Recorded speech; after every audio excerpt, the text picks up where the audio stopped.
All righty. So just about to get started. Welcome everyone.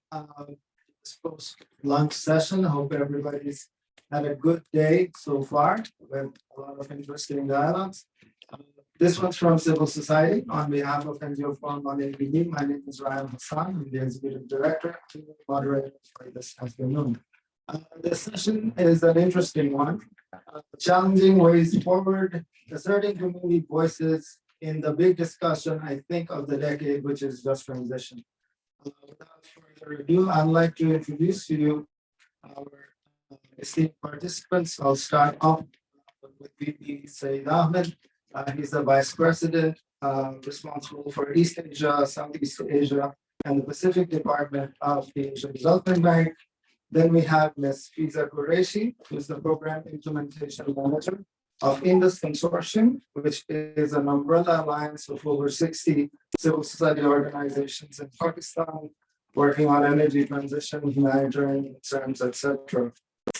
We also have with us Ms. Miriam Azurin, Deputy Director of the Asia Pacific Hub of Global Alliance for Incinerator Alternatives, GAIA. And with us needs no introduction, one of the leading climate activists in the world, Ms. Lili Nakbil, who is also the coordinator of the Asian People's Movement on Development, and she's also a member of the coordinating committee of the Global Campaign to Demand Climate Justice. We also have with us Ms. Tisha Soreska, who is the Transformative Finance Lead and the Renewable Energy and Climate Lead for the Center for Energy, Ecology and Development in the Philippines. And lastly, virtually we'll be attending my colleague, Tanya Roberts-Davis, who is our Just Transitions Advocacy Coordinator on ADB, and she will make a video presentation later on in the proceedings. So without further ado, I'll give the floor to VP Saeed for some opening remarks. Thank you so much, everyone. Thank you for the privilege and the opportunity to be here with you and with others. You said that just energy transition is the challenge of the decade. And I'm going to crack a joke, but I think that's the understatement of the decade, because it's the challenge of the millennia. It's I don't mean to make too point of point. I'm just trying to get a chuckle, not single out the comment, but I just say that at the outset, just to underscore how incredibly significant the challenges ahead of us are. And I want to begin, of course, by thanking you for inviting me to this important discussion, to be on the dais with people who are making very important contributions to our dialogue on these issues. This is the largest and most consequential effort in collective action that I know of in history. The stakes are enormously large. People often talk about the fact that the entire economy will be transformed. In fact, all of society will be transformed, must be transformed, from the way we engage, to the way we move, to the way we eat, to the way we live. And it's a process that must begin now. It must proceed at a pace that is rapid. And it's a process that demands the involvement of every individual and every institution, working from its place in the system, hand in hand and in collaboration with others. Ironically, and this is one of, I think, life's, in my view, truly wonderful ironies, is that this existential threat, this thing that is so dire, I actually think represents the single greatest opportunity to drive development progress that I am aware of, certainly in my lifetime. And the reason for that is that it is mobilizing a community of action, which is broader, deeper, wider, has more capability and commitment than I've ever seen brought to this task. And the challenge for all of us is, how do we move from a world within which we're depleting our future to a world within which we're investing in our future? And by the way, I think that comment is bigger than climate, but that's, I think, a related but different topic. But the point I do want to make is, again, to return to, is that we're at a moment in time when this generation, all of us in this room, virtually, physically, and others, if we dedicate ourselves to this exercise, genuinely have a capacity to leave a better place.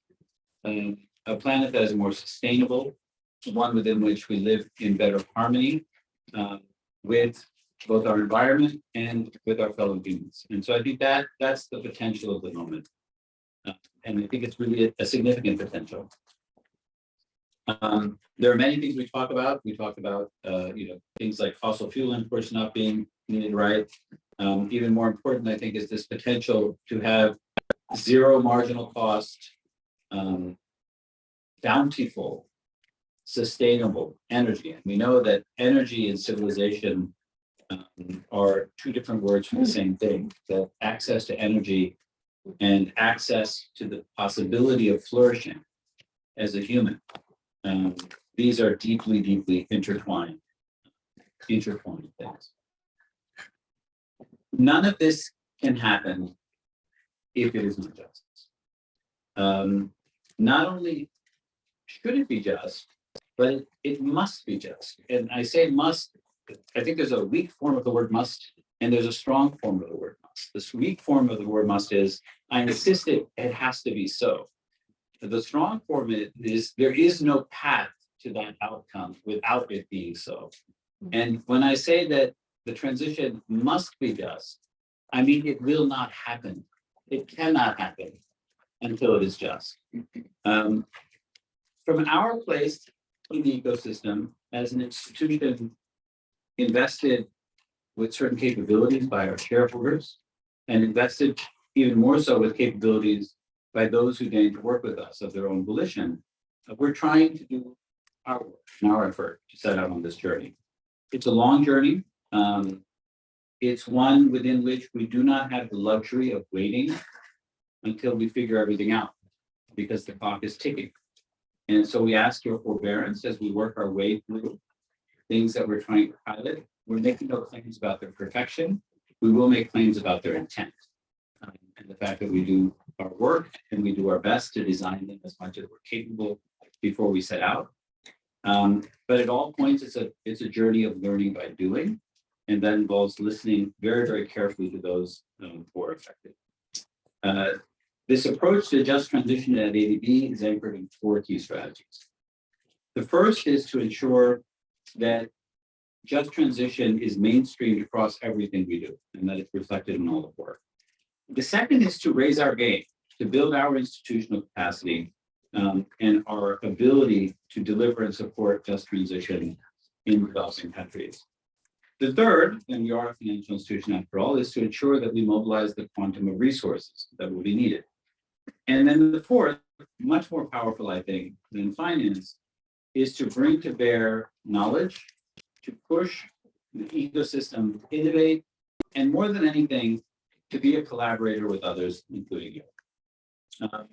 I'm really, on this journey, I think in many ways in this work, I think for me personally, the single most rewarding thing has been that when you do purposeful work, you end up working with other people who are doing purposeful work. And there's few rewards in life more than the connection you build with people who share purpose. I've been privileged to build that connection with many of my colleagues. I'm looking at this in the room. It's a connection that I feel very deeply. And it's an honor to be with all of you. And I hope we, over time, for me personally, and I know many of my colleagues already have that connection with some people, but I'm hopeful that when mutual respect of benefiting as human beings from each other's engagements can continue to grow and grow. So thank you so much. Thank you, VP Saeed. I'll probably sit here. This makes for efficient demonstrations. Without further ado, Ms. Fiza, just transition, and we have the APM as one of the schemes on early retirement of coal power plants. Your thoughts on the matter? Is that a solution fit for purpose?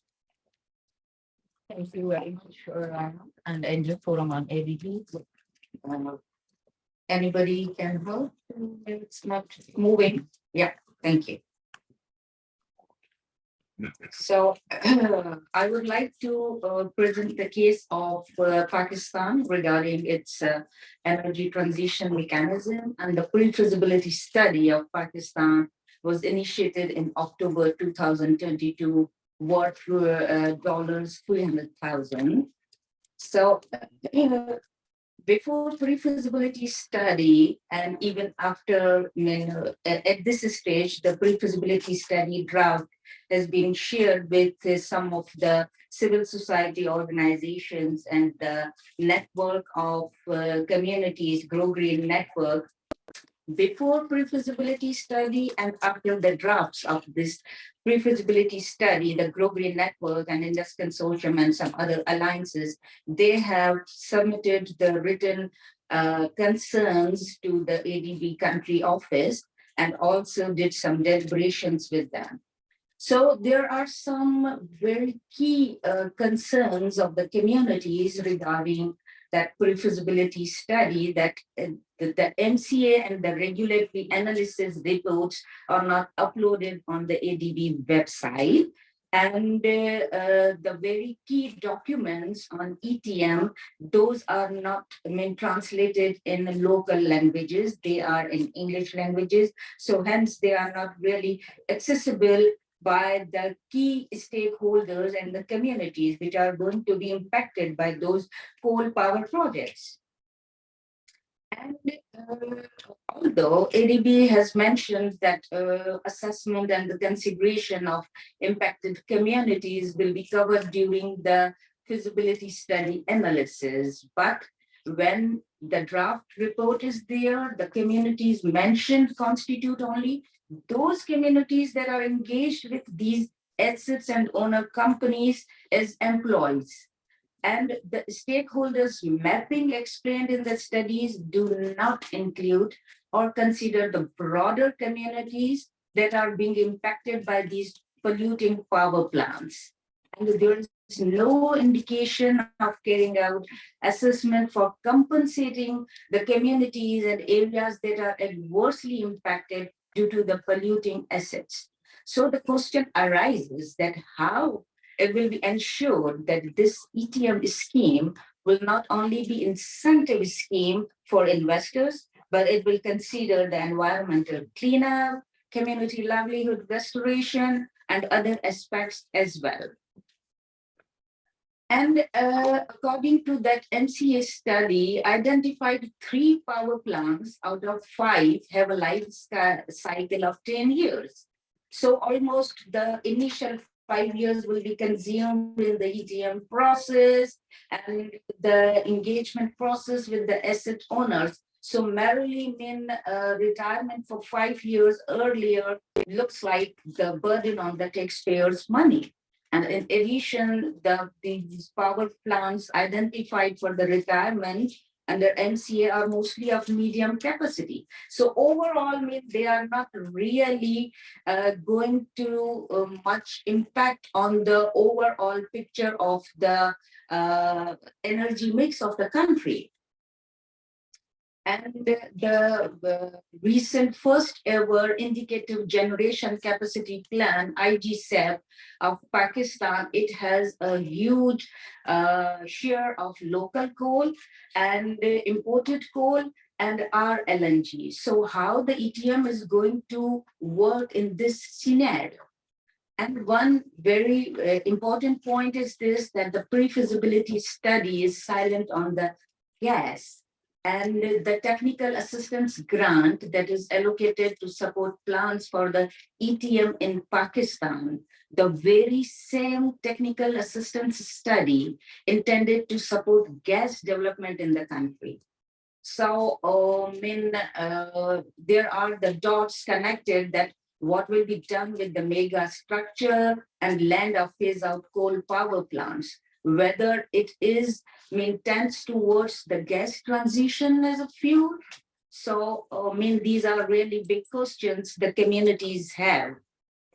And I really want to quickly share the ADB's funded oil and gas projects in Pakistan. This is what the whole list here, and I really want to highlight a few of them very quickly. The first ever Anglo LNG power project that is funded by ADB in 2015, and the last disbursement made in February 2022. And this is what the condition of the vicinity of the communities surrounded by the Anglo LNG project. This is another Dahaki power project, the last disbursement made in July 2022, Jamshoro power generation project, which is located in the thickly populated vicinity, surrounded by 3 public universities, and its closing is just revised a few days back as in June 2027, without any news highlighted and just silently uploaded on the website. And the last disbursement made in 2022. This project in June 2022 in Balochistan, last disbursement made, and in August 2022, the devastated floods made, which affected Balochistan and Sindh provinces.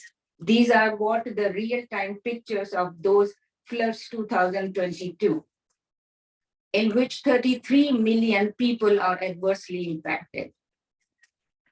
So the ultimate objective of the ETM is to strengthen the Paris Agreement and keep 1.5 degree alive. So the question is that before entering into the business of ETM, can ADB set the precedent to stop funding its own funded coal and gas projects? Thank you very much. Thank you, Christine. Very powerful presentation, and really, it's all about project selection. Is the ADB picking the right project? And from your description of the energy mix, I think the question is still out there. Moving next, my name is GAIA. Are we missing anybody out in this just transition debate? Hello, good afternoon. Thank you for inviting us here. Thank you, Ahmed Saeed, for coming. I'm speaking today on behalf of the GAIA Pacific and specifically on waste speakers issues. I'll just correct you for a second. Can you please switch on the GAIA presentation at the back, please? Thank you.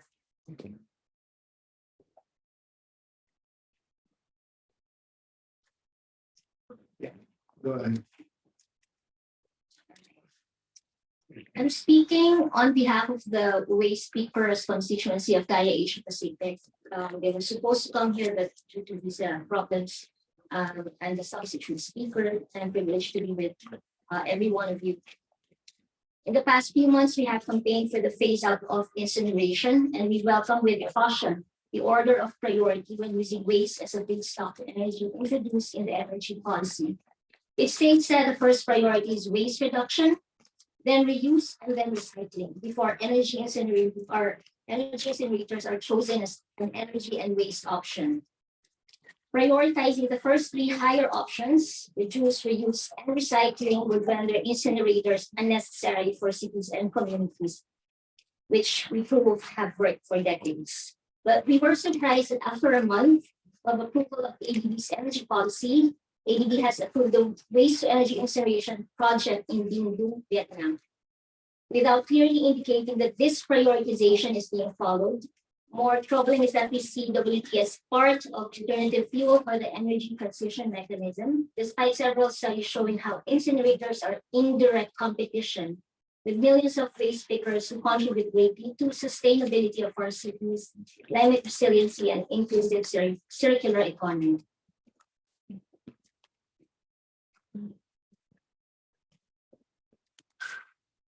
So I'm starting to demonstrate or introducing who our waste speakers are our waste picker constituency were concerned that none of the safeguards documents or country poverty analysis indicate or show or describes who they are. So we're starting with this. They are engaged in waste collection, sorting, aggregation, and sale for recycling, and they have played a historical role in reducing pollution.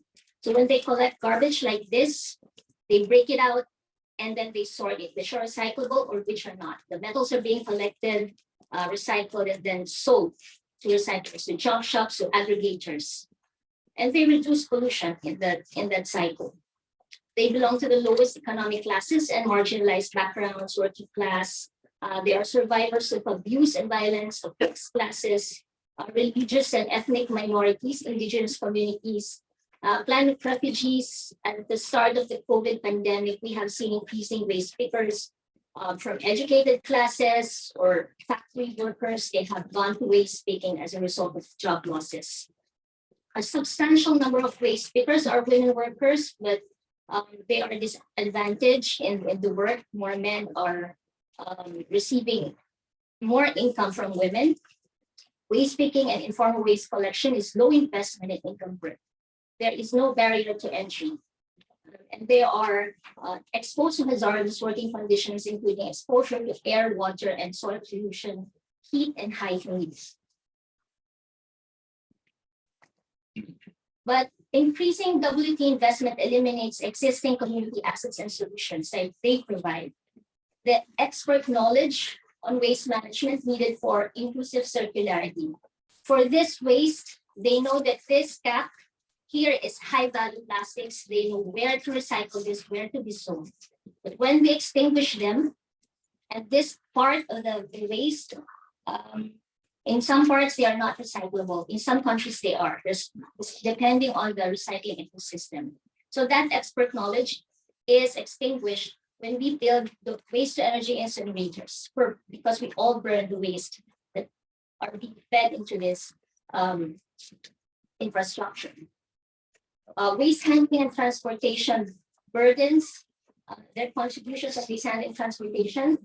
And we also use the supply of raw materials for recycling industry and remanufacturing sector. If engaged in organic waste management, they also provide compost and biogas that are existing in Philippines, Indonesia, and other parts of the world. Through their work in recycling, Indian waste pickers alone reduce more than 6.8 megatons of carbon emissions annually. On an average, waste pickers have a negative carbon footprint of negative 4.2 tons a year, whereas waste to energy incinerators are more climate intensive.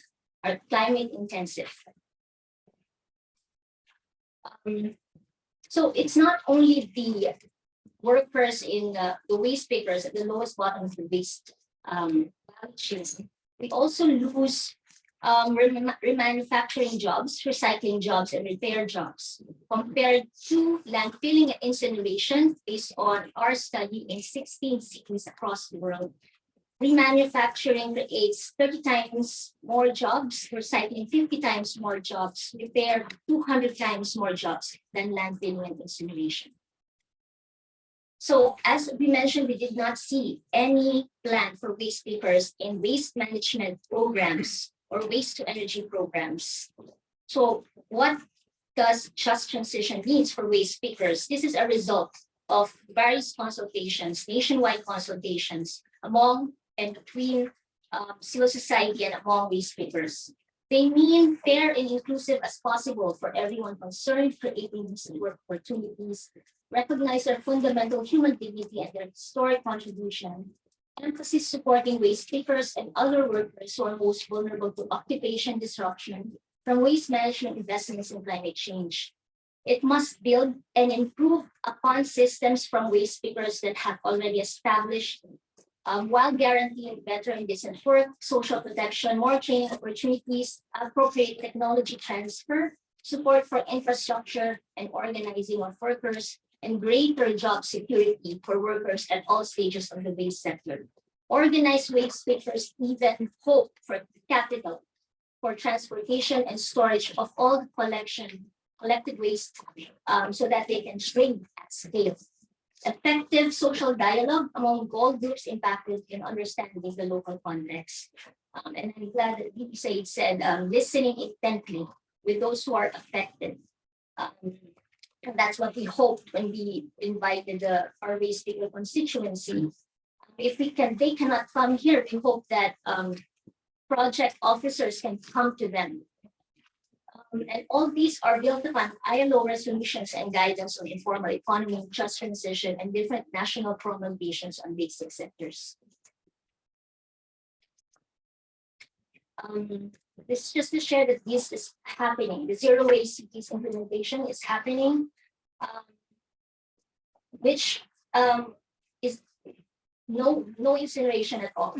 So in 47 project sites, we were able to empower 262,000 households who does waste segregation. And 305 tons of organic waste composted. We have reduced plastic waste by 61,300 tons. We have improved community health, improved waste ecosystems. At least 23 local policies have been put in place. And that, with waste to energy incinerations, this is being undermined. And there is increased collaboration among civil society, local government, and waste speakers. To recap, waste to energy incineration works against waste speakers, and there are chances of improved economic opportunities. It is not part of a just transition. Second, we have to recognize waste speaker as part of development. If we want to eliminate waste, let's not eliminate the waste speakers. They have faces. They have real families to feed. They have real dreams. And then third, shift investments towards zero waste solutions are affordable, demonstrable, empowering, and not climate intensive. That's it. Thank you, ma'am. Well, it's unfortunate, not those who are actually working in the waste and who have been reducing it for so many years are not being recognized by the trillions of dollars being discussed in just transition. Maybe on that note, I'll move to Ms. Lydia Nakil. What should be the principles of an equitable, socially just transition? Any thoughts? Thank you, Ryan. I can't seem to make this work. Yeah, I think that microphone's not working. Can somebody give a portable mic, please? Yeah, in the meantime, I can speak with a loud voice. Can you hear me? Thank you. So I'm happy to share the information that there is now a global process going on among civil society to develop principles and parameters for the rapid, equitable, and just transition to renewable energy systems. This project or this process, which is for shortcut, is called the Guardrails Project. It's in its early stages, but I think in a few weeks we will be able to share and circulate a document. We are hoping civil society groups across the world will be interacting with, providing inputs and so on. So for starters, we're preparing about a set of 10 principles and parameters that will guide this just, rapid, and equitable transition. And I don't think I have time to discuss all of these 10. So I'd just like to highlight some of these principles that I think ADB should very much take note of because it's directly relevant to the work of the ADB.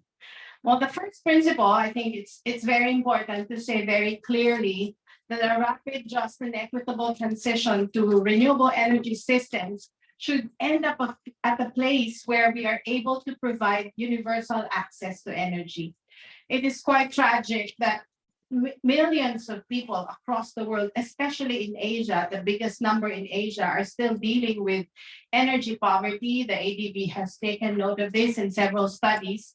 And we want to ensure that a transition to renewable energy systems is not about just the type of energy that we're using. It's about ensuring there is universal access. The second principle is very much related. Of course, there is energy efficiency. So we're not just shifting to different energy types. We have to manage energy demand. But we are saying here, it's no longer just enough to talk about efficiency. We have to adopt a new paradigm of energy sufficiency, because what we are seeing in the world is very excessive consumption of energy in the global north, especially among the elites and corporations, and the rest are just barely struggling to access energy. So if we're shifting systems, we need to have this new paradigm of what is sufficient to ensure decent, basic needs of people, to ensure a sense of shared prosperity, but not to see this kind of excessive wastage of energy consumption. We need to build democratic and efficient energy systems where communities are not marginalized from decision-making about energy sources and marginalized from energy management or even control of resources. And renewable energy systems are really very appropriate for the kind of redistributed and decentralized energy systems, of course, combining with the large grids, because we still have our large cities, especially in Asia. And this is really very much should be a part of the agenda of the transition. Skipping some of this, which because we all know about upholding and protecting basic human rights, ensuring land and water use, because there will be potential competition between, for instance, food and renewable energy. I'd like to just put a major focus on mobilizing the right kind of finance in the right kind of way. And there are two concerns that we have here, because currently the discourse on mobilizing finance at scale for the just transition is putting a lot of primacy to the role of multilateral development banks, such as the ADB, to provide finance at scale. And one of our one concern we are really deeply troubled about is how does that match to the fact that most of the developing countries are struggling with huge public debts? If MDBs are going to play the prime role in mobilizing this finance, we are expecting that much of this finance will be in the form of lending, of course, because that is the core business of development banks. And we submit that even for building renewable energy systems, where we are aiming for a large bulk of this to be community-controlled and community-based energy development systems, if the financial instruments will be primarily in the form of loans or debt-creating instruments, and if these loans are going to be resulting in higher, bigger, even bigger than what they currently have, public debts of governments, then this is going to have a very big trade-off in terms of the ability of governments to provide other essential services. But we do need finance for governments, if they are, and they should, play a major role in ensuring that the just transition is indeed just, that energy poverty is actually addressed, and that the private sector role, which is still vital in this new economy, in this new energy systems, will be properly, and also of markets, will be properly managed and regulated. We need stronger capacity for governments. So we have some ideas which we've shared before with the ADB in submissions. So for instance, one of the things that can probably be recalled by Ryan, one of the ideas that we put forward is, now that ADB is acknowledging that it should no longer lend for new coal projects, because implied in there is this acknowledgement of the harm that this coal projects has caused. What will ADB do with outstanding loans related to the coal projects that it has financed? One of the ways that an innovative way of financing renewable energy is to just simply cancel the outstanding debts related to these coal projects, because there's still huge amounts of outstanding debts, not just coal, but also fossil fuel projects. Or if that is not within the policy menu of ADB, they can simply also convert these outstanding debts into grants for renewable energy.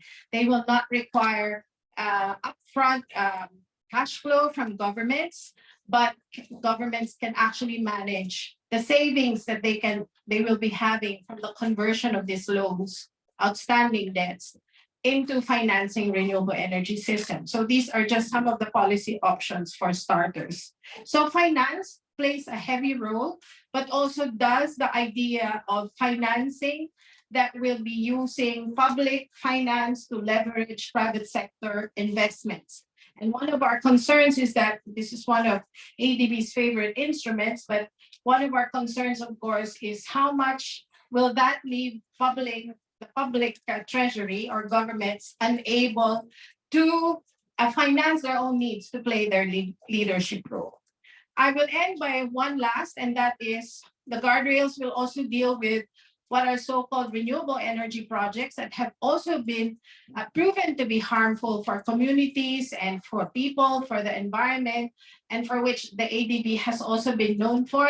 I guess the ADB knows that we have spent decades mobilizing against big and large hydro projects. So we're just serving notice that we do not consider this as proper part of the menu of options for renewable energy success. Thank you very much.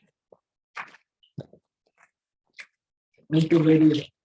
I think with those principles, we really are looking at potential solutions where ADB can turn ship in the right direction. Going back again to coal retirement and this big experimental plan which the ADB has, what's happening in the Philippines, Patricia? Good afternoon, everyone.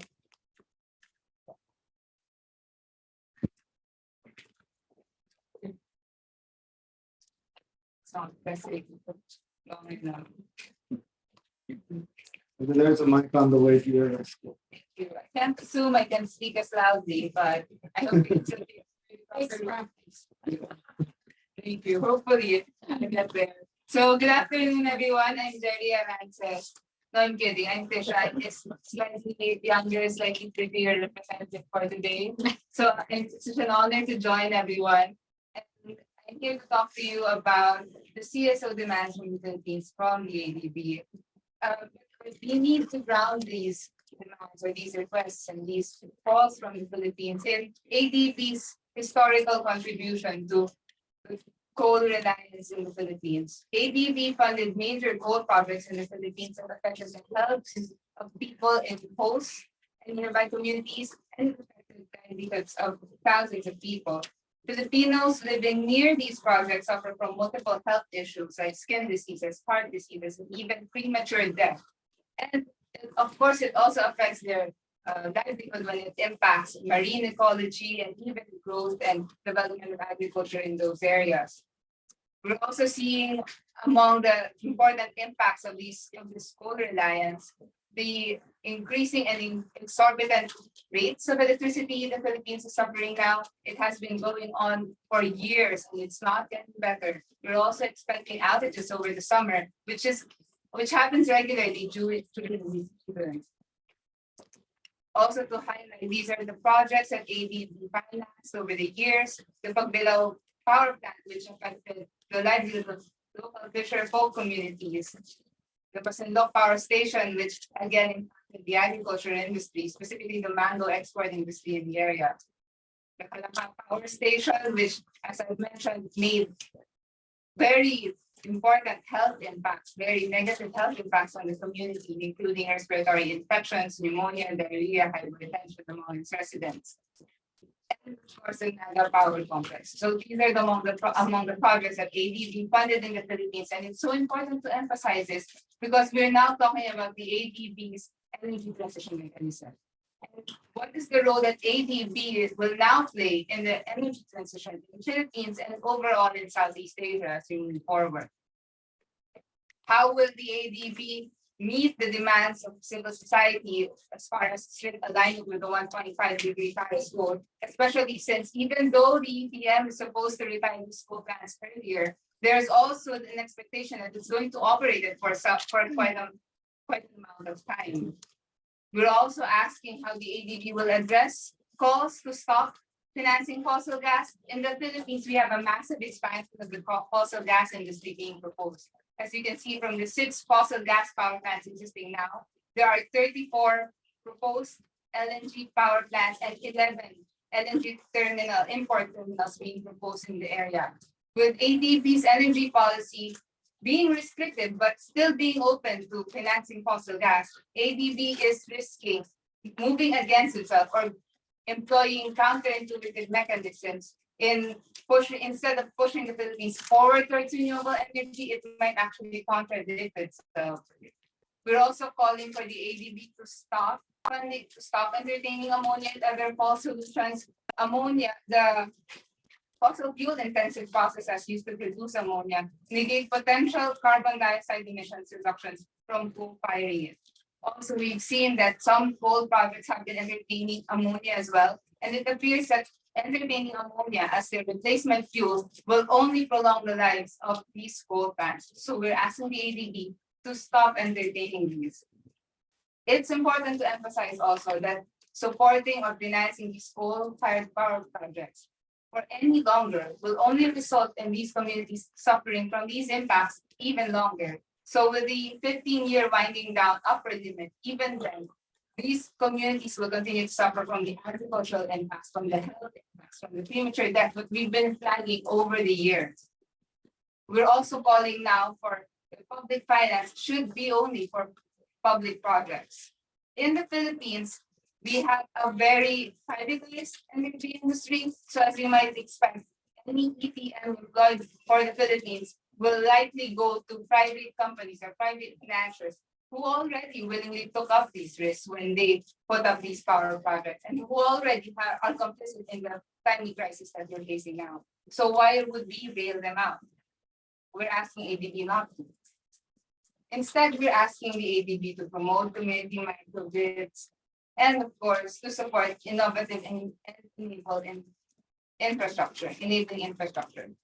What's important in the Philippines, which we want to emphasize for the ADB, is if you look at the policies and the technological advancements and developments that's going on in the Philippines, it would be much more advantageous for the ADB to focus on financing renewable energy.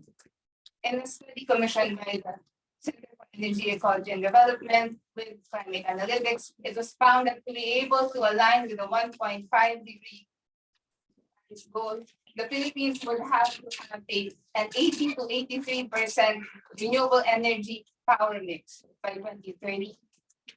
And sorry, you'll see here that by 2040 it must rise to 99 to 100%.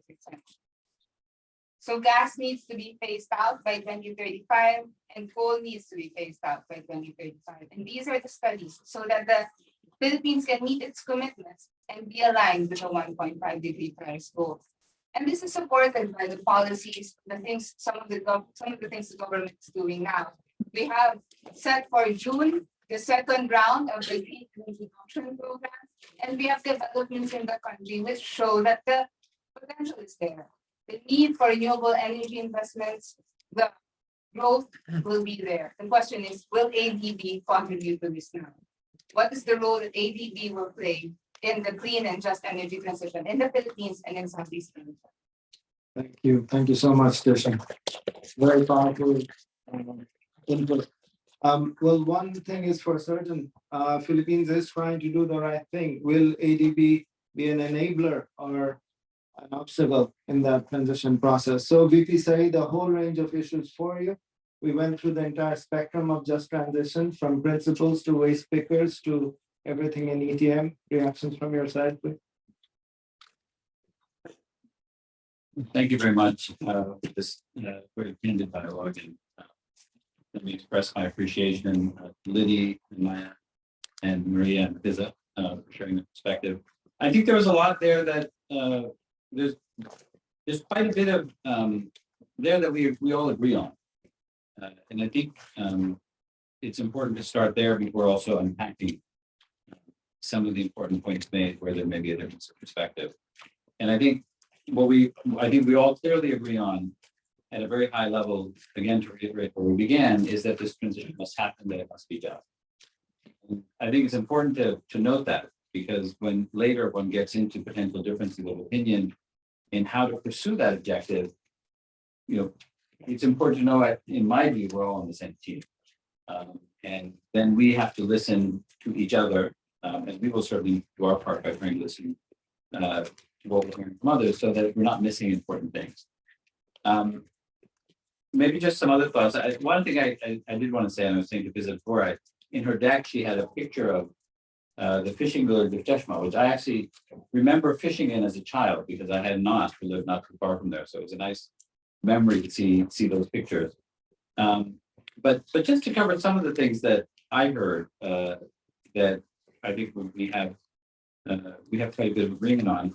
I think, Lydia, in a number of your principles that you are articulating, we don't want to have waste. We need to be financially responsible in how we incur debt. We need to make sure, you didn't say this explicitly, but I thought it was implicit. We need to make sure that the balance between action through public sector actors and action through private sector actors is the appropriate balance. We need to ensure that there's a continuing focus on human rights. I think all of those things are areas where we have common ground. I think, just a few other things that I would note as being areas of agreement.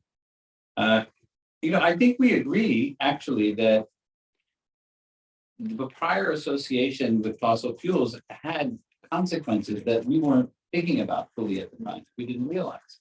It's one of the reasons why that policy has changed. It's one of the reasons we now focus on being a climate bank, because there's a recognition that there were externalities, both economic and environmental and human, to the pursuit of good objectives through means that proved over time to be imperfect to that cause. And I don't think that that's a point of disagreement with us either. Now, I think if I'm going to spend all that time on where we agree, then I should also spend a little bit of time acknowledging where that there's need for greater conversation. There are a few things I disagree with. I disagree, and this is with respect and in the spirit of respecting each other by being transparent about where there's maybe a difference. We're not trying to bail anybody out. That is not what we're trying to do. We're trying to, now those are ambiguous words, so we have to define what we mean. We are trying to construct a mechanism that accelerates the energy transition, being both principled and pragmatic. We're not buying anybody out of the power plant. And we're only trying to develop a mechanism, and again, pilot. One thing that I want to keep emphasizing, the current ETM structure is a pilot. And so your feedback, if you see a transaction and you say that one was a bailout, let's talk about it. The first ETM transaction involved no public money, zero. And it could have, there's an opportunity for it to involve public money. We made the decision, we said that's going to go out without public money. We're not going to public capital into it for that. It doesn't have to be this. So we may make mistakes in executing against the principle, but the principle for us is never bail anybody out. That's not. That's a longer conversation. What does that mean and how does it happen? We want to have that conversation. By the way, one thing I want to come back to where we agree. Absolutely, we want to do renewable. Absolutely, we want to do microgrids. Absolutely, I think there's a long-term trend towards localization of infrastructure, which is extremely healthy for communities. And technology enables it. It's in many cases the best solution. I don't think there's I think the point that was made, if you're going to do ETM, then first stop coal and gas. I'd sort of say two things about that. We've stopped new coal in the new energy policy. But let's say that it was 3 years ago and many of us were advocating for stopping coal with an ADB, and we're fighting that fight and we haven't won it yet. Why shouldn't we start something else that's good? Of course we should. So that's something I have a difference of opinion with, which is if you haven't done, let's say there's two good things. You haven't quite gotten to the first one yet. Should you not do the second until you get to the first? No, I say go pursue them both at the same time. I don't know what will happen. So I'm just saying all this in the spirit of having a very candid exchange. But I want to come back to that this entire dialogue is extremely useful and valuable. I think we care deeply about the same things. We care deeply about the same people. And so I think, your comment, let's eliminate waste, but not the waste pickers. That's very powerful.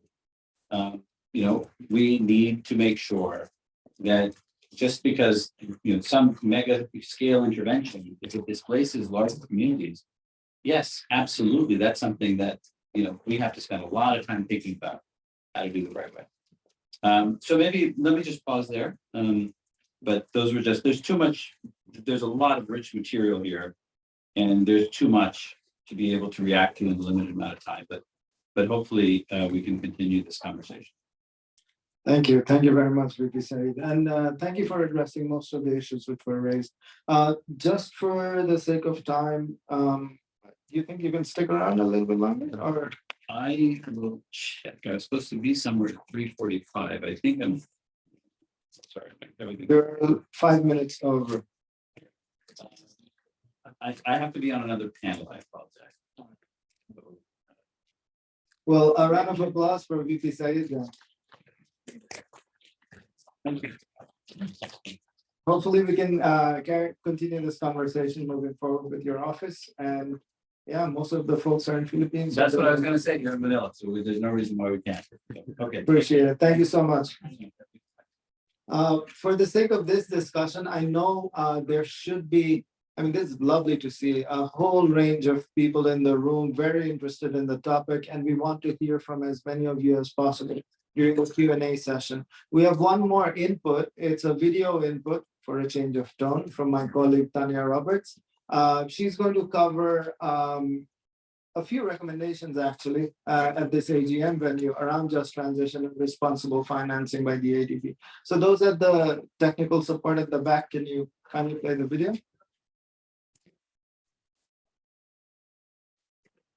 Thank you to all of you for joining this session this afternoon. I will focus my remarks on a few overarching critical concerns in relation to the ADB's energy transition mechanism and financing, which from the NGO Forum on ADB, we see as key to addressing if the process of energy transition is actually to serve the interests of the public, if it is to uphold principles of transformative social, economic, gender, resource, climate, and environmental justice, if it is to step up with the ambition required in the midst of the climate crisis, and if international human rights obligations are to be fully respected. First is the issue of transparency and public accountability. As you have heard from previous speakers, there are major concerns about the lack of disclosure of payments and financing flows moving forward related to the energy transition mechanism and similar coal repurposing schemes proposed across the region. Most notably, for example, documents are not being regularly uploaded to the ADB's website, and when they are, there is no corresponding information in local languages. A just transition in the interests of communities and workers would unequivocally require the need for cross-sectoral public debate and meaningful public involvement in decision-making processes. Yet, there's been no commitment to open public discussion on which projects will be selected as pilots under the ETM, or to have, for example, public hearings open for input from communities, workers, and civil society groups once pilot ETM projects are shortlisted or selected. Instead, it appears that decisions on which projects will move forward are subject to wins and deals, fail by non-disclosure agreements. Similarly, there's been no commitment to enable workers, communities, and concerned civil society organizations access to summaries of the renegotiated power purchase agreements. However, disclosure of the terms and conditions under which selected projects are to be refinanced is critical if there is to be public accountability. Second, that is the fossil fuel. Yet to date, the ETM country level analysis being done of 5 projects has proceeded thus far in each country to conveniently sidestep addressing the build-up of infrastructure associated with fossil gas. Going forward, the analysis of gas-dependent infrastructure must be incorporated into comprehensive ETM scope study, further excluded from ADB financing. A case in point of concern is that of Kazakhstan, where the ADB has recently extended the ETM, but at the same time has approved a coal to gas switching project, meaning on the one hand, while planning to support decarbonization of the energy system, at the same time, in practice, the Asian Development Bank is continuing to directly finance projects that will leave countries locked into dependence for years to come on fossil fuels. Third, supporting resource-intensive bulk solutions as a part of the energy transition is unacceptable.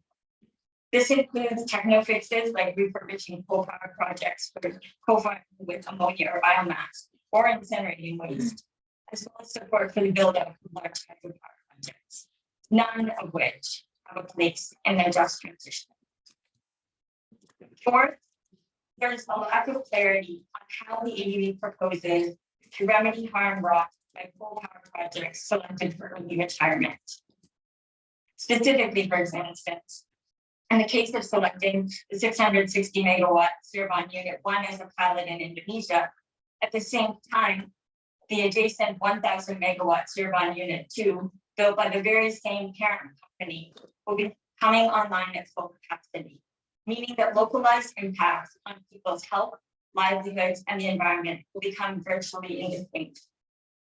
Meanwhile, coal power project sites where the ADB financing is already implicated are places where the ADB needs to step up to support comprehensive remedy for harm done, meaning enabling swift decommissioning of these projects, financing environmental rehabilitation, and providing restitution to communities through a fully participatory and publicly accountable consultative process.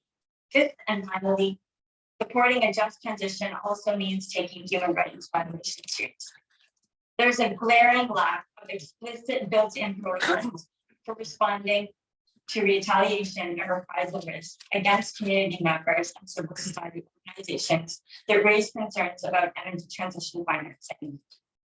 In this regard, we have noted that ADB's most recent update to the ETM profile online includes a reference to studies proceeding in Vietnam. However, the reality is that lawyers as well as community and health rights advocates are currently working under an intense climate of fear, facing heavy surveillance, threat, intimidation, and in some cases have been threatened to extended prison terms on trumping charges. As these are the very people who have been advocating for a shift away from reliance on harmful resource and energy options in Vietnam, supporting energy transition plans that turn a blind eye to this context is unacceptable, risking reinscribing injustice and rights violations. The reality of reprisals and retaliation against local community, environmental, and host defenders goes far beyond the ETM and must be addressed not only at a policy level, but also across the institution. ADB must be willing to step up to explicitly articulate a zero tolerance position against reprisals. For example, proactively issuing statements where their projects, technical assistance, and other investments are implicated, including in Vietnam, but also, for instance, in Mongolia, where the ADB is proposing to support a transmission line associated with the hydropower dam, where local people have faced threats, intimidation, and repression. In closing, we look forward to working with all of you together to have these issues raised today seriously and comprehensively addressed. And with that, I will pass it back to colleagues there at the Summit Convention Center. Thank you.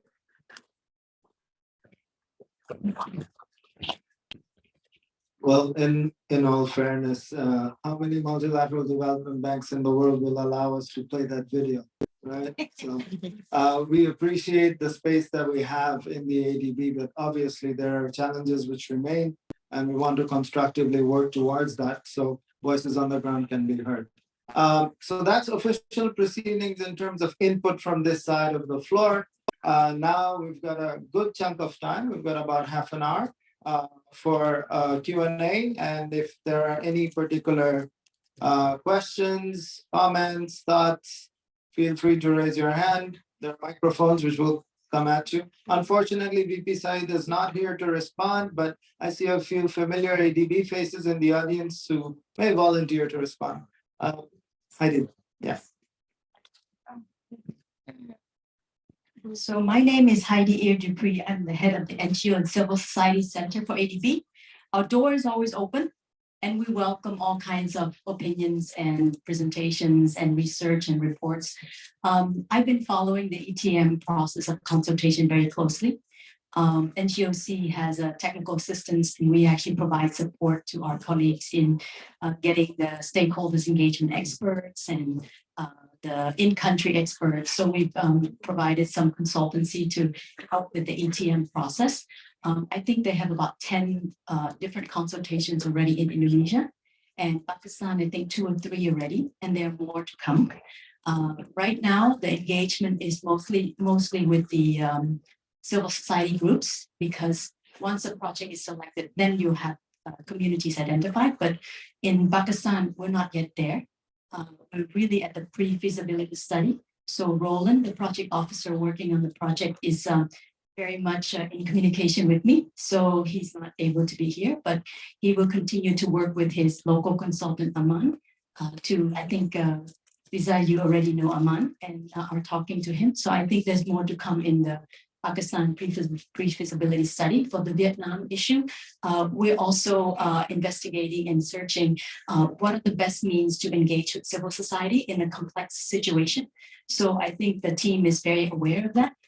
And they'll be talking to you some more. So I think our ETM consultation team, Rangina, you know, and David, we know in the Indonesia office, are working very closely and in contact with Tanya as well. So we'll continue to collaborate with you on the consultation front. So thank you.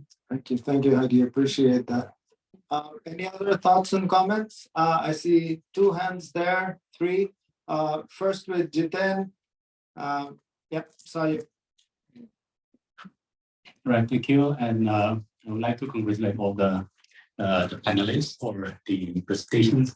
I just want to support some of the concern raised from the panel, specifically on the inclusion of hydropower project, because I come from the Himalayan region, and we already experienced the impact of large hydropower projects, especially because Himalayan region is a very fragile region, and we already see the impacts. And I think when we look at the hydro, we also need to consider the impact of the hydropower project also on the impact of climate change impact, because we already see disaster already happening, and construction of hydropower is already induced and also aggravates the impact of climate change in itself. Because at some point of time, we also need to consider the fact that building hydropower project megawatts, it also involves construction of series of other infrastructure projects like transmission line, heavy high voltage transmission line, the road, for example, and it also associated coming up with townships, the accommodate workers and also the construction companies. And I think it all gets some pressure on the resilience scale. Our region is a biodiversity hotspots area, Eastern Himalayan region, Indo-Burma, coastal region. So, so there are multiple issues in terms of the social impact, the environmental impact, and also the climate change impact. And I think these are factors that we also need to consider. And also working very closely with indigenous group and also supporting the business right. We also experienced the reality that pursuits of large hydropower project and associated infrastructure can also lead to conversation around land rights violation. So which means it can also induce in this additional aspect of conflict and with very much with Tanya also raising the issue of reprisals, because it can also have other implications on the human rights, especially on trafficking. So finally, in conclusion, I would request ADB to reconsider the ongoing initiative to support hydropower. And in fact, there are several projects like in Nepal, Tanahu, recently, and then even in the northeast part of India, you have the lower dams are already financed by ADB. So I'll have to yeah, the finally my comment is to assist hydropower from just energy transition and to strengthen the safeguard and the accountability and recognize the rights of the communities. Yeah. Thank you. Tomorrow we have a safeguards discussion, and hopefully we can bring this up again. Someone? And I know Jitan, but Jitan, do kind of introduce yourself. Jitan, you're one from Work with a group on the Center for Research and Advocacy, based in Northeast. Thank you. So it comes out from the friend of the Indonesia. Yeah, the EPM, ADB in Indonesia, just the Q1 one. It's very good for us. We are surprised why they just the Q1 one. We are against the Q1 one before this contract it's in 2007, also against Cirebon 2. And they choose that project, Tanya already mentioned. With the second one, they want to retire the first one, but the second one will be operated this month. So it's like, why you retire the one, but you will operate the bigger second one. And also from process is like very secret. We know when in the community. Before we know there is some power plant will be retired, but not Cirebon 1. It's also not involved with the community, also with the worker. If they want to search protest against Cirebon 1, the protest against Cirebon 2, they will find a lot of names, but they are never invited to talk. Also the workers, we are close to the worker. We ask the worker, are they invited to talking about the transition? They said they didn't invite it. Maybe the last one, maybe, but yeah, until February, until March, they are not invited. Also, the problem, the transition is not only for the worker, but the impacted community that affected by the coal power plant. There is now thousands of fishermen, thousands of the salt makers, not yet transition from their work before the power plant. They are now didn't have any work. So for us, it's like the justice for the workers of the coal power plant or for the company, not to all people that affected by the power plant itself. So for us, it's not. There is not just no transition. Also, we heard the transition is not for other renewable, but they will repurpose the power plant like ammonia or hydrogen. So it's from fossil to another type of fossil fuel. Thank you. So I know you came all the way to Songdo to share that input. And as Heidi mentioned in the beginning, there are consultations ongoing in Indonesia, and I would bring this to attention to the ADB and the NGO Center to make sure the voices which are not being heard in the Indonesian context are going to be heard in the future. I think, Miss, the one. Hi, I'm Morgan Davison from IFR. Thank you guys very much for the wonderful insights. Thank you for the comments also coming in. I wanted to ask a question to ladies specifically to follow up on what you were saying about financing some of this transition. Do you have any thoughts on products like sustainability-linked bonds, loans that could change the payments that need to be made based on KPIs being met when it comes to some of these transitions or goals? Or do you have any other thoughts you could share about some of the ideal financing that we could see in this area? Specifically for renewable energy or the energy transition, we're a little bit more how to say, flexible in terms of what we think might be appropriate financial instruments. Definitely, we don't accept lending or loan and similar instruments for adaptation or for loss and damage financing. For instance, doesn't make sense. There's no way that governments and communities can raise the funds to pay back loans. And why are we asking communities and developing countries to cover the cost of adaptation and loss and damage themselves? Because the idea is that there were others more responsible for this crisis, so the impacts, they have to be providing finance to cover these impacts. For renewable energy and a just transition, that's also broadly covered in terms of that principle, that the financing for this for developing countries should be covered through the climate finance obligations of the North. That's very clear in the Climate Convention. However, since we do understand that in this climate we're financed in this situation where finance has to be raised for many, many very urgent things, some argument can be made that highly concessional lending can be used for renewable energy projects because there is some cost recovery, no? It's especially since it's not just poor communities that will be availing of renewable energy. There will be corporations, industries, and there will be cost recovery from the new energy systems. I think we would need to look therefore at the specifics of these instruments like green bonds and so on, whether they will be actually designed, how they will be designed in an appropriate way for the renewable energy transition. And then what kind of renewable energy will this be, what they call utility scale systems, or will this be the decentralized, community-based, or residential household systems, where we don't think that those who will be building these energy systems in these distributed community-based systems will find it helpful if the instruments will be in the form of bonds, right? Or even the scale of financing will be totally different. So we would have to reserve our opinion depending on how these bonds are designed, issued, who's going to be responsible, what are the terms, and so on and so forth.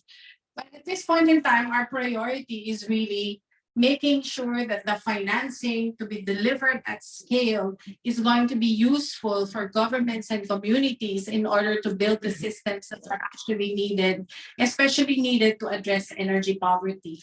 And so financing should not be costly. Financing should not just simply result in bigger debts to be worried about on top of the transition.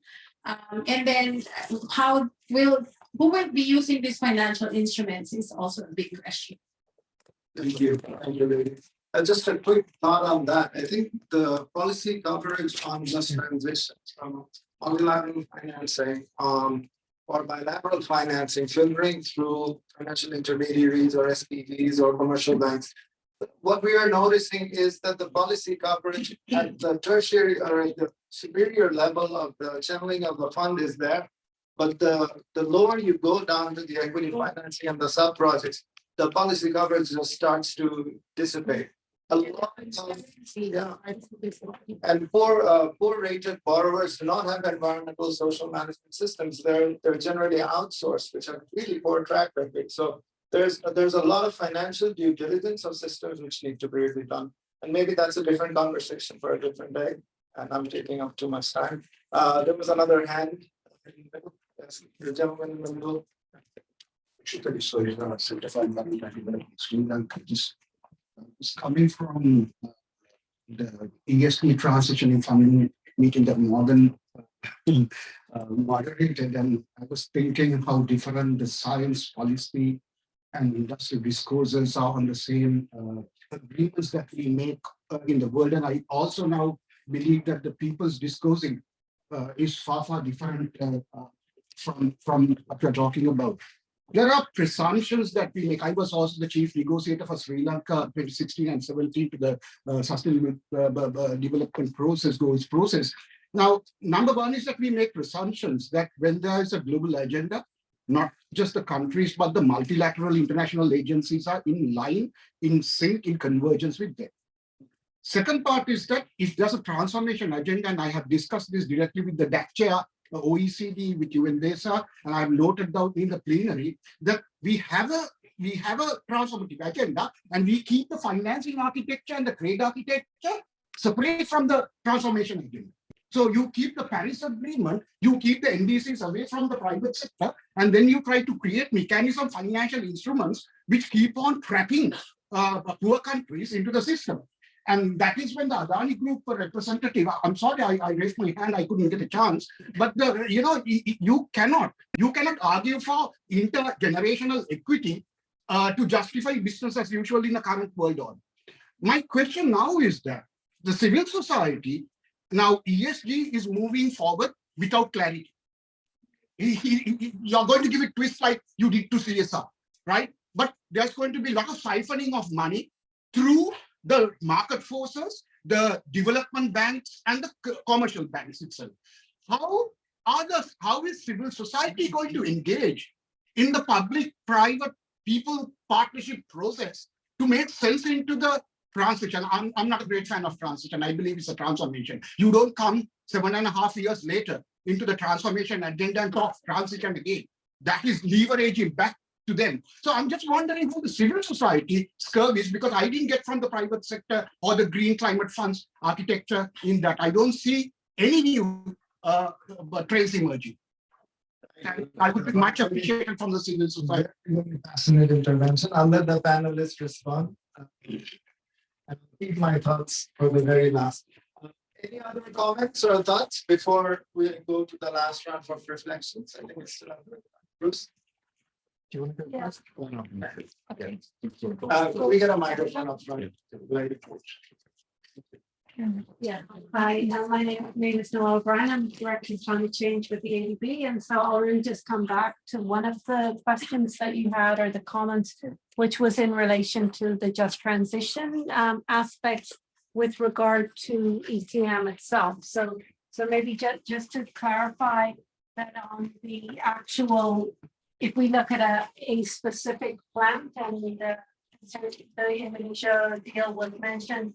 So in that context, the actual just transition process for the workforce is captured under the traditional safeguard process.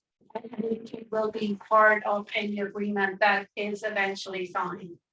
There is also that question of the wider workforce, so particularly in relation to indirect and other induced impacts. So it may be service providers for transport, etc., and how that is covered. So on the movement that's happening with this is that ADB, together with the governments and the actual holder of the deal, would be part of a conversation that and discussions and negotiations that tries to bring about a resolution for that. And obviously there will be costs associated with that at the particular asset level. In parallel to the ETM process, ADB is expanding its efforts on just transition.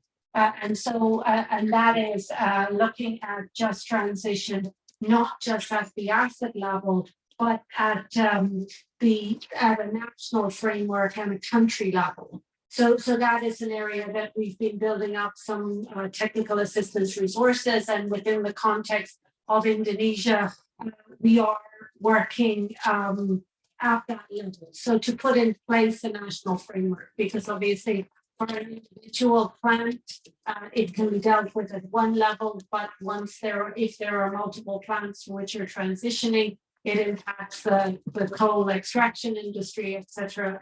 And so that is work that is ongoing, and I think with Heidi and the team, that is an area that we are happy to have further discussions with you on. Okay, thank you. Right. Thank you. Okay, thank you very much to the NGO Forum for organising the question, and for everyone joining today. Really useful and interesting interventions from everyone. I wanted to pick up just very briefly on the issue of consultations, because that's been raised a couple of times. Firstly, as you've heard, there's a pilot program that's being developed, and there's a number of circles of stakeholder engagement and consultation processes that are being developed. The initial ones have been quite strategic, looking at the overall approach, both with the potential partners that we could collaborate on to actually rapidly accelerate the closure of coal-fired power stations, but also at a strategic policy level with government and more strategically with civil society organisations. But this process does need to involve the local communities, clearly, and there's commitment in the process for that to be undertaken. Now, something that you can also help us on is, the appropriate time and place and how to organise those effectively. But I think the commitment from the ADB, and you've heard that also from Vice President Saeed, is that very much is part of the process. So we're committed to seeing that through. So that was the first thing I wanted to say. The second thing was the issue was a safe space for civil society and for local communities, and with a concerning issue of retaliation. Now, this is something that is very important to us and that we're concerned about. In fact, our existing safeguard policy already has requirements for meaningful consultation, which should include, no coercion, no intimidation, reprisals, if it's physical or threats or reprisals, is that, and it's beyond that. Now, so that's not something we would ever want to see, and when allegations are made, we do look at them closely. Now, moving forward, and we'll be talking about this tomorrow, new safeguard policy, we're looking to be further and more explicit in terms of no tolerance of retaliation. We're also looking to develop a specific standard on stakeholder engagement that can take this further. But I think we'll have a chance tomorrow. We have another panel, so please come and join us then and we can talk more about it. Thank you. Thank you so much, Bruce. Looking forward to the conversation tomorrow. It says 10 more minutes on my clock. Maybe quick interventions from maybe Lily, you can take it. Yeah, just on this issue about transition and transformation. For us, clearly, for civil society and many movements, there's no dichotomy between the two. We do realize there is a transitional process, a transition process that needs to be governed, regulated, guided by principles, and at the same time, quick enough at the pace that is required by our effort to save us ourselves and the planet from catastrophe. But transformation is a bigger process. So the transition should serve that bigger transformation process. So for instance, our focus today has been just talking about the energy transition. I cannot conceive that the energy transition can be complete and whole unless there's an economic transition. I think the opening remarks made by the Vice President also acknowledges that. But what kind of economic transformation and where we end up, maybe a huge area where we will probably have debates with the ADB, given, for instance, some of our, deeply, how we have been deeply disturbed by some of the major assumptions in the development paradigm, the economic growth models, the engines for what should be driving this growth and development that the ADB has clearly laid out in its strategic policies. We have for certain deep debates. We'll have deep debates about that. But indeed, we can't talk about just energy transition. The fact that we're trying to change the whole energy into renewable energy process, we'll talk about a lot of infrastructural changes in economic and trade relations, for instance, just picking up on one of the key key principles here. This is about critical minerals. If we're going to transform into 100% renewable energy, there will be such a huge spike in the demand for critical minerals that is needed for renewable energy. 80% of critical minerals is from the South. It's from developing countries, and not even from many developing countries, from just a few. And if we're not going to question the currently highly inequitable trade and investment relations between the North and the South will continue to be the source of critical minerals for use in the North, even in a 100% renewable energy system.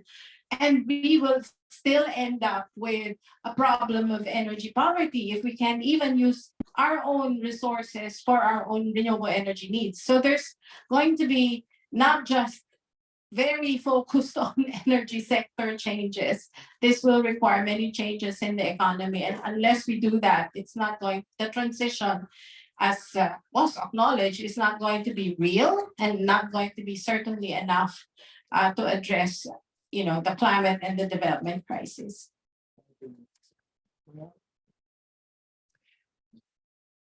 So, it's okay. So one of the things that our community members, especially from the way speakers are saying on transition, is that yes, we recognize that transition should be fast, but we need time. The discrimination, the historical differences are just so vast that they cannot transition from one job to another. I have a master's degree. I don't even know how to drive a car. So when we promise jobs to waste speakers, for example, and then put in the document they will be trained as drivers, truck drivers, etc., in the waste to energy plants, and promise 10 jobs and then displace 450. That's not a just transition. So what do we plan for the rest of those who have been displaced by the system for many years, and then they are just economically being productive from the waste, from the discards that we have been producing? And I'm glad that link this to the economic changes that we have. In my presentation, I was just talking about the disposal system, but in zero waste movement, we're linking this on how we produce our goods and how we plan out from the extraction of resources, from the manufacturing, from the distribution up to the disposal, and how we as responsible consumers, but the responsibility is greater for the corporations, is to make those materials as longer as possible useful for human consumption. And when we burn this, we see waste as an energy feedstock, burn them, and then they're gone from the earth for recyclability, for reusability. So there's have to be an economic, a difference of approach, a difference of thinking. And it's not just in the energy sector, it's the waste sector, it's the economic production. In the other side of the ADB, there's the integration of value chains, and that just upscales production. And that requires intensive energy needs, intensive extraction. And that's where just transition and who else are affected by this climate change, by the need for a swift transition, who we need to respond to. We have to make it in the plans. I think it works. There. Thank you. Unfortunately, VP Saeed is not here because I wanted to address his concern about the use of the term bailout. I think I need to clarify that part of the concern in the Philippines, why we're afraid that we might have a bailout, is that policies and, as I said, policies and technological developments are happening in our country. So we already have coal moratorium. That means ADB cannot fund a new coal project even if they wanted to. It was effective as of, I mean, yeah, I know it's not, but even if it wanted to, it can. We already have the GAIA-AP and we have Renewable Energy Act. That's not to say that there's no battle there. There is. There are continuous policy engagements and policy discussions about, are they developing fossil gas, or what else do we need to do as far as policies and mechanisms. But the point is that there's increasing transition in policy risks in the Philippines. So what ADB might benefit from doing better is incorporating and considering these policy developments and these technological developments in planning out its investments in the Philippines. Because while these transitions, these risks are growing for fossil fuel project owners and proponents and financiers in the country, we also have developments as far as renewable energy, and we believe that the best defense here is offense. That growing the renewable energy portfolio and the power mix contribution and all of these investments, aggressively pursuing renewable energy, especially in light of how much more fossil fuels is costing the Philippines as far as electricity, I think it might be a better push for just transition in the country, aggressively pursuing renewable energy, especially the kind that would address access and, of course, reliability. That's it.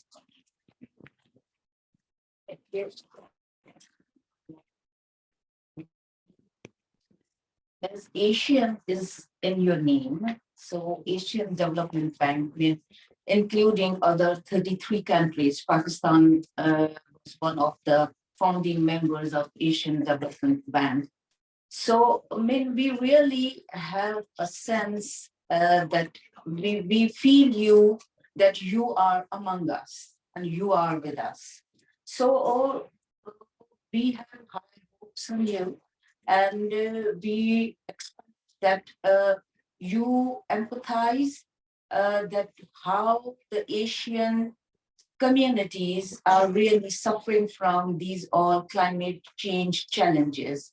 So do support us, and transition cannot be just without the real robust engagement of the communities at every stage and very inception stage of the transition mechanism.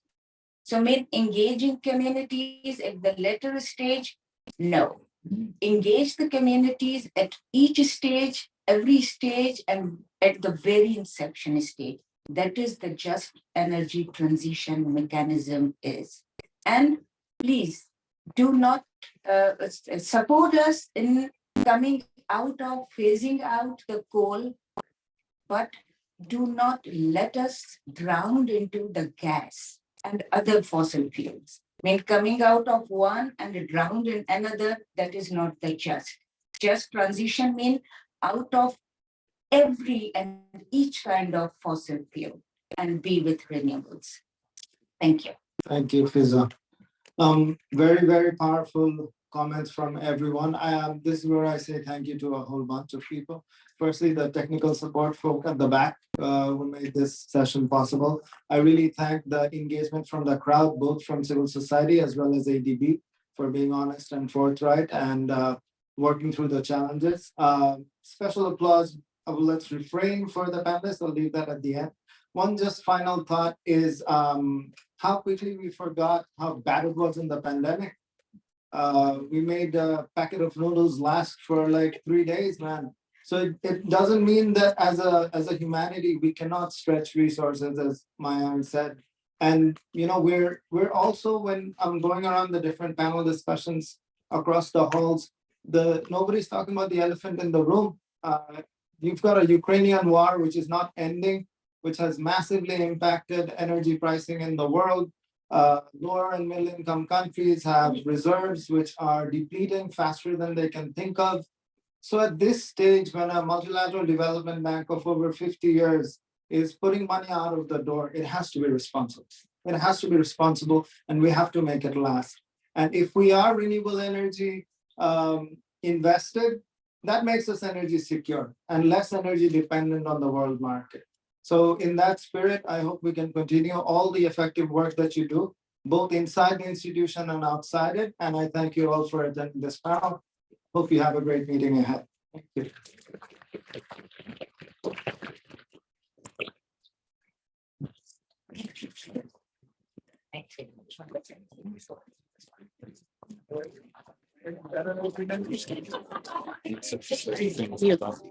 I said the wrong thing.